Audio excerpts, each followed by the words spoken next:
Bine v-am găsit, dragii mei din Zodia Săgetător, oriunde v-ați afla. Bine ați venit tuturor pe canalul meu Tarot Flor de Loto. Numele meu este Nina, pentru cei care nu mă cunosc, și ca de fiecare dată mă bucur să vă am alături atât pe dragii mei abonați, cum de asemenea și pe cei care poate sunteți pentru prima oară aici pe canal. Azi voi face o lectură temporală, așa cum v-am obișnuit, o lectură fără limită de timp. O lectură pe care voi să o puteți urmări oricând doriți sau atunci când apare în viața voastră.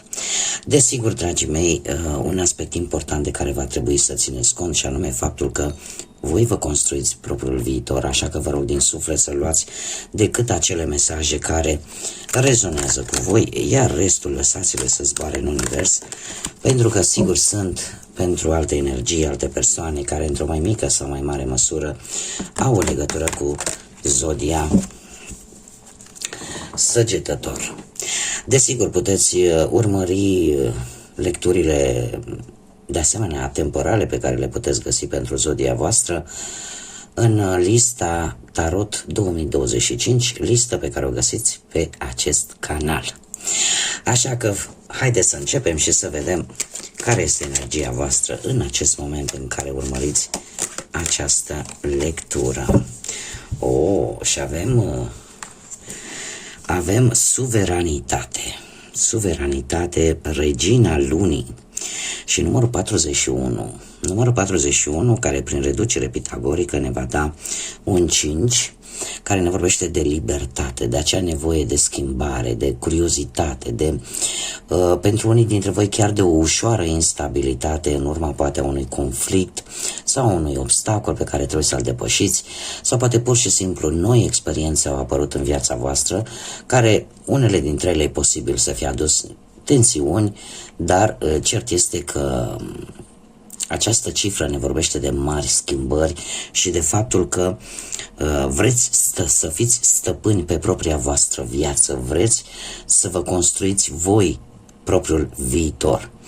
Și de asemenea, probabil că unii dintre voi simțiți nevoia de a fi un pic mai flexibil într-o anumită situație, sau că este necesar să vă adaptați de asemenea unei anumite situații. Cartea în sine, Regina Lunii și Suveranitate, îmi vorbește despre acea putere pe care tu o ai asupra propriei tale vieți. Cumva acționezi cu o anumită grație, dar și cu încredere, și eu aș spune că ai capacitatea de a uni oamenii. De a uni oamenii, de a uni punctele de vedere ale oamenilor și cumva te simți puternică, da? Și ești în situația în care trebuie să te comporți, trebuie să te adaptezi și să te comporți ca un suveran.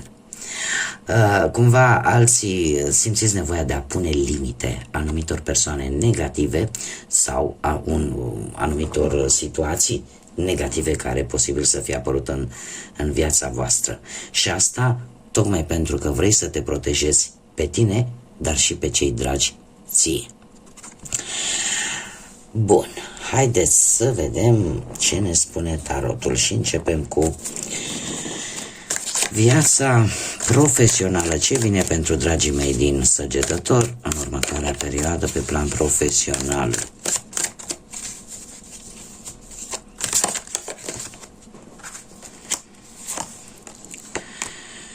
Și, într-adevăr, aici vedem un turn. Da, se pare că, din punct de vedere profesional, ați avut cu ceva timp în urmă, ați avut o perioadă destul de tumultoasă, o perioadă, aș spune, cu destul de multe provocări. Turnul ne vorbește de situații care de multe ori nu prea ne lasă o portiță de ieșire, sau poate că noi nu o putem vedea. Cert este că aici a avut loc, probabil, nu știu, ori cumva s-a comis anumite greșeli, sau poate a intrat în conflicte, poate cu șefii, sau poate, nu știu, dacă nu cu șefii, poate cu colegii, sau poate pur și simplu a apărut ceva neprevăzut, unii e posibil chiar să fi rămas fără job, alții să fie avut parte de o schimbare foarte bruscă, dar importantă în ceea ce privește jobul, ceva care, trebuie să vă spun, a fost un pic negativ, dar în acest moment această situație aparent negativă care s-a întâmplat în viața voastră cu ceva timp în urmă a făcut ca în acest moment voi să aveți un succes sau să aveți motive, ca să zic așa, de bucurie. De ce? Pentru că cumva un obiectiv pe planul carierei s-a îndeplinit. Da? Pentru că vorbim de prezent. Sau ceva s-a îmbunătățit poate la locul de muncă. Sau poate că ai reușit să găsești un loc de muncă. Este foarte interesant de ce în viitorul apropiat avem totuși spânzuratul. Spânzuratul care îmi spune că în următoarea perioadă va trebui să faci un sacrificiu. Un sacrificiu care eu aș zice că îți dai, cum să spun eu, faci poate prea multe, tocmai pentru că simți nevoia să ți se recunoască valoarea. Și de multe ori poate se întâmplă să aștepți să se schimbe ceva, aștepți ca ceva să se întâmple pozitiv, cumva să vadă poate șefii, da? Sau colegii, sau poate asociatul, da? Pentru cei care sunteți pe propria voastră firmă. Ceva aici, se fac niște sacrificii, se renunță de multe ori la propria ta voință pentru a realiza un lucru. Numai că, așa cum bine am văzut, cu această energie a reginei lunii, se pare că va trebui să vezi situația pe ansamblu. Asta ce înseamnă? Există o vorbă care spune că nu vedem pădurea de copaci. Da? Să încerci să privești o anumită situație care pe tine te deranjează și e legată de viața ta profesională, să o vezi dintr-un alt unghi, dintr-o altă perspectivă, în așa fel încât tu să fii protejat și dacă este nevoie, poate, așa cum bine am văzut, să pui niște limite unor anumite persoane negative. Mergem mai departe și haideți să vedem pe partea cu banii cum stăm. Partea cu banii se pare că într-adevăr nu a fost una tocmai roz, ați avut o perioadă cu foarte multe responsabilități, poate foarte multe plăți. Eu aș zice că a fost o perioadă în trecut în care s-a pus așa o presiune pe finanțe, ceva datorii de achitat, poate, sau cheltuieli un pic mai mari. Cel este că în acest moment avem forța, nu știu dacă Zodia Leu vă spune ceva în ceea ce privește viața voastră financiară, partea asta banilor, dar forța mie îmi spune că ești optimist. Și eu aș zice că ai cumva norocul de partea ta în ceea ce privește banii. E posibil unii dintre voi chiar să fi făcut niște, poate, economii la modul cel mai drastic, și asta poate să fie pentru a vă achiziționa ceva de valoare. Da? Și cumva norocul îți surâde sau ți-a surâs, cel puțin în acest moment în prezent. Iar treiul de monede dintr-un viitor apropiat îmi spune că recompensele vor veni, recompensele bănești pentru munca pe care voi ați depus-o și cred eu, după mine, că unii dintre voi vreți să achiziționați ceva care să vă ajute cumva. Nu știu dacă e posibil să fie un obiect poate de valoare, dar care să capete sau să aducă niște beneficii în timp. Poate să fie orice. Pentru că mie treiul ăsta de monede îmi spune că sunt cumva un fel de recompensă, un fel de beneficiu pentru tot ceea ce tu ai făcut până în prezent. Și are legătură cu un pic și cu norocul, dar cu ceva de valoare. Haideți să vedem și cu dragostea cum stați și începem cu cei care sunteți deja angrenați într-o relație. Dragii mei, în trecutul nu foarte îndepărtat,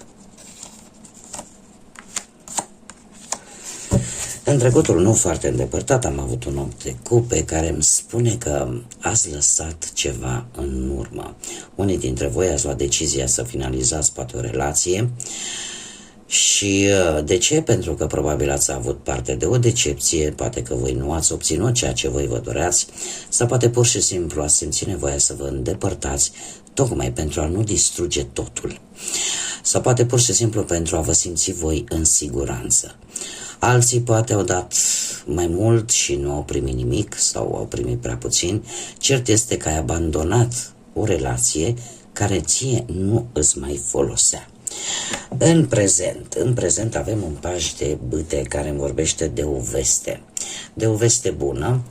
Nu știu dacă e vorba de cineva mai tânăr decât voi, cineva care are legătură poate cu zodiile de foc, berbec, leu, săgetător ca și voi, sau poate chiar voi să fiți.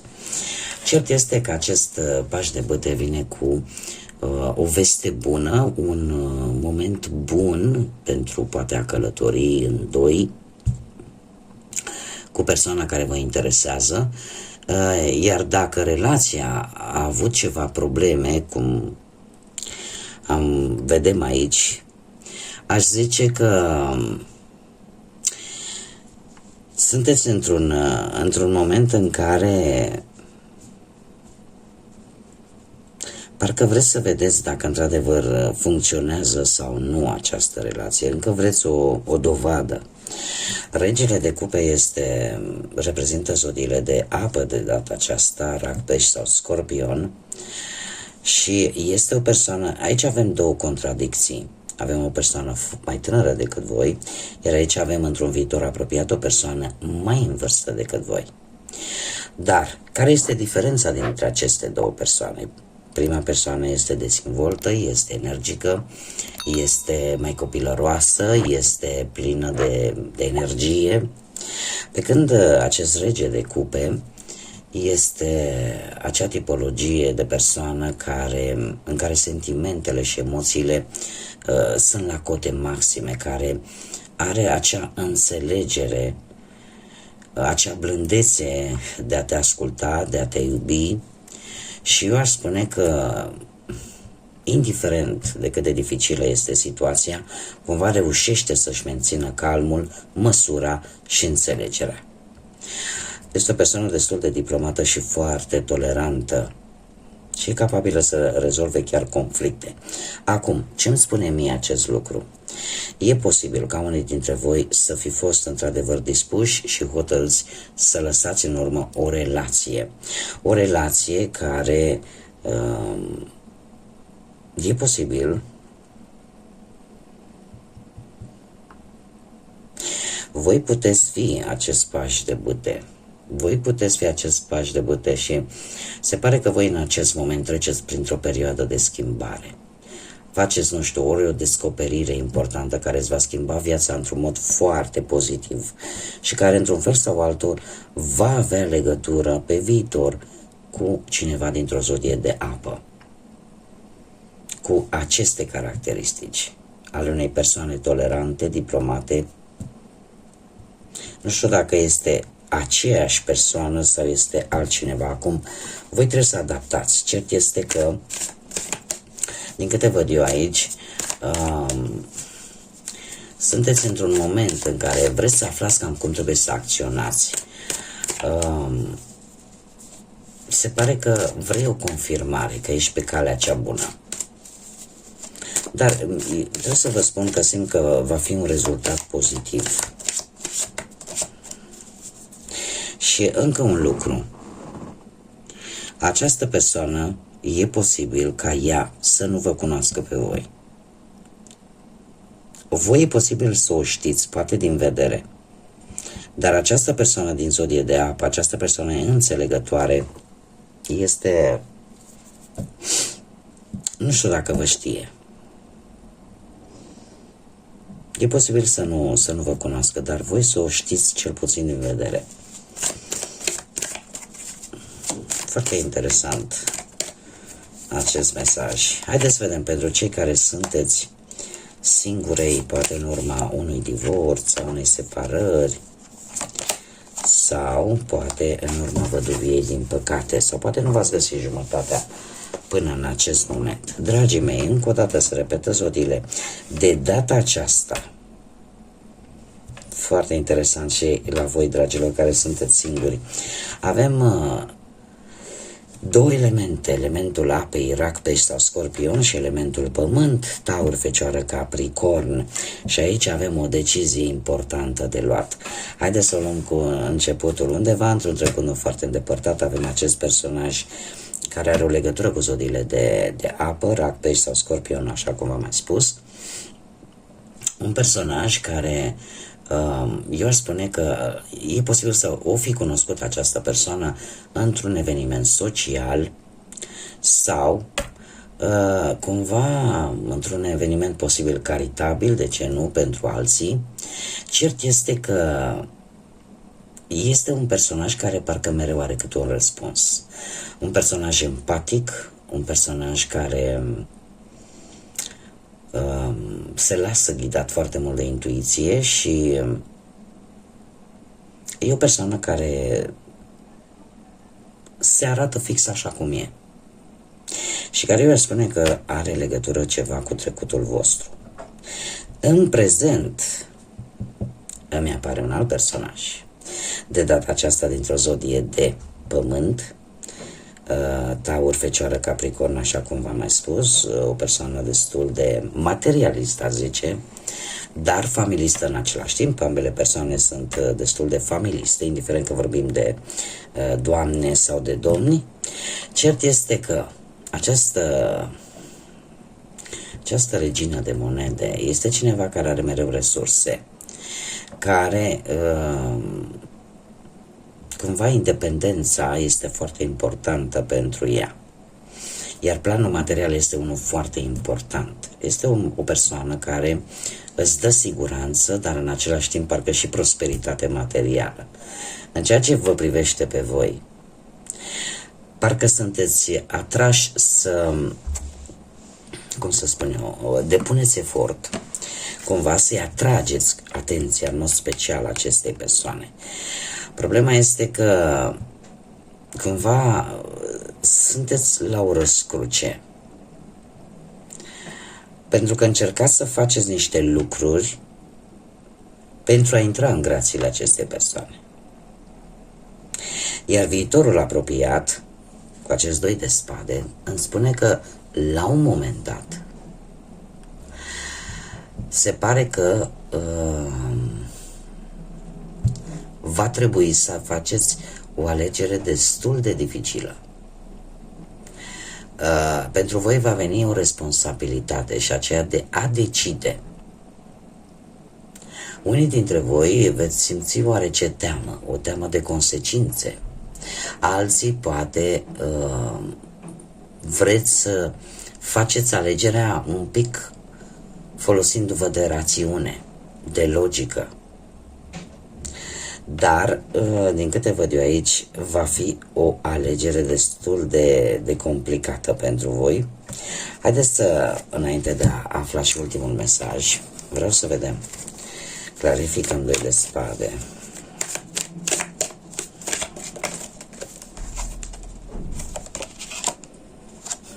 Veți face o alegere foarte rapidă.